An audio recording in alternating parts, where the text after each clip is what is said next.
Begin. I am honored today to participate in the grand tradition of writing the most awkward breakup song ever. And this composition of mine is essentially a breakup song, because the truth is we are all breaking up with one another. We are saying to our high school friends, well, last 4 years we've been great. We shared some laughter, tears, sticky situations. But I think it's time we see new people, preferably ones from out of state. We are saying to our parents, well, Mom and Dad, you've been wonderful to me for the past 18 years. You fed me, clothed me, paid the rent. But I think I'm going to try living under someone else's roof for a while, and eating someone else's cooking, and breaking someone else's rules. It's not you, it's us.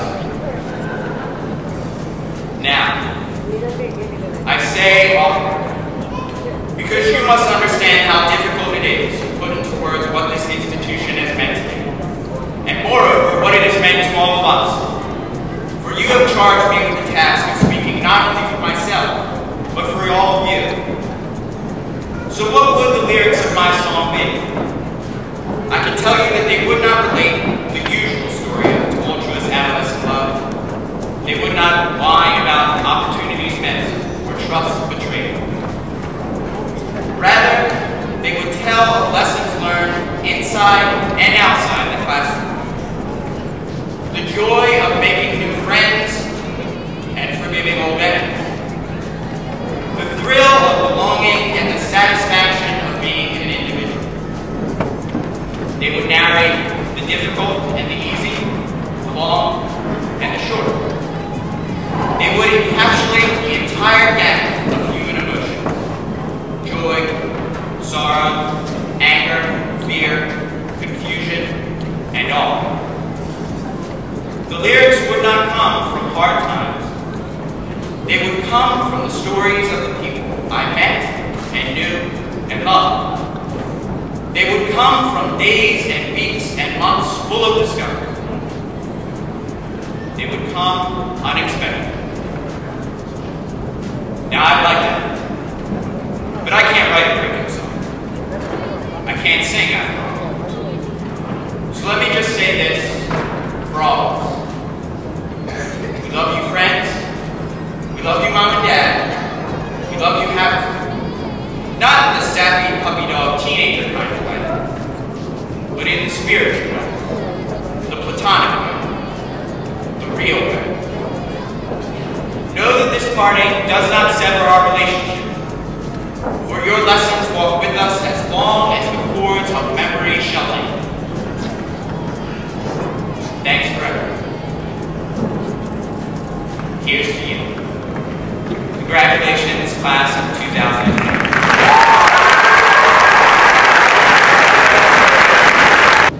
Good evening, ladies and gentlemen. Please help me in welcoming the principal of Harrison High School, Dr. Nesbitt.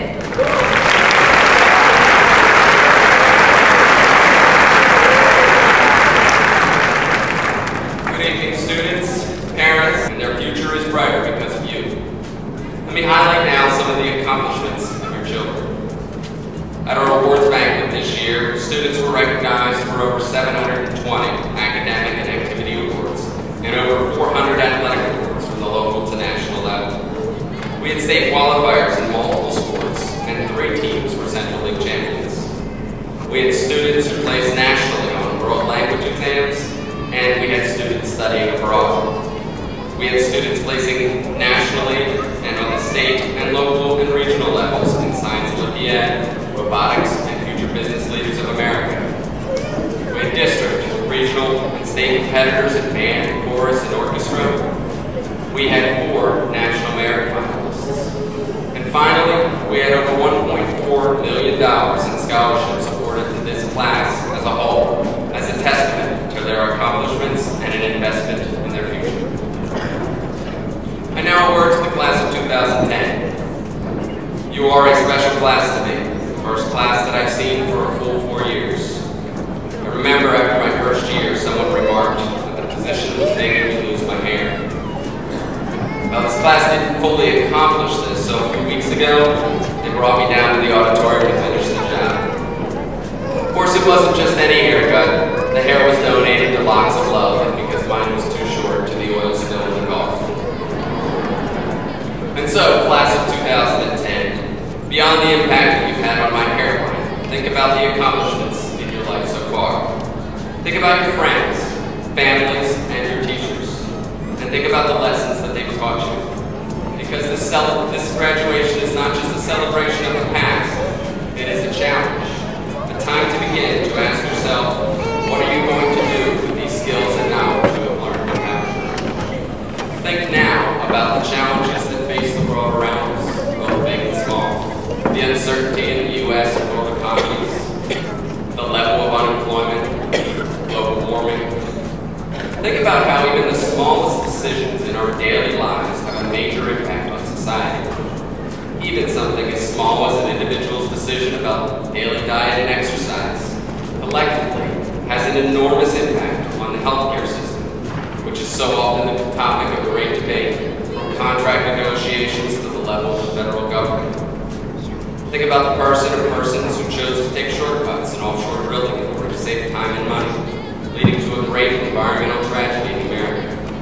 That was just one of many decisions in just another day for these persons or persons. But it's a perfect example of how an individual's actions and inactions impact the world. Now, think about all the good in the world around you and habitat, where there are local farmers markets, where there's a focus on organic farming, fuel efficient and hybrid cars, focus on sustainability. Think about the recent growth in technology, with the release of 4G networks, the iPad, and all of its competitors. The question now is, what will your role be in this world?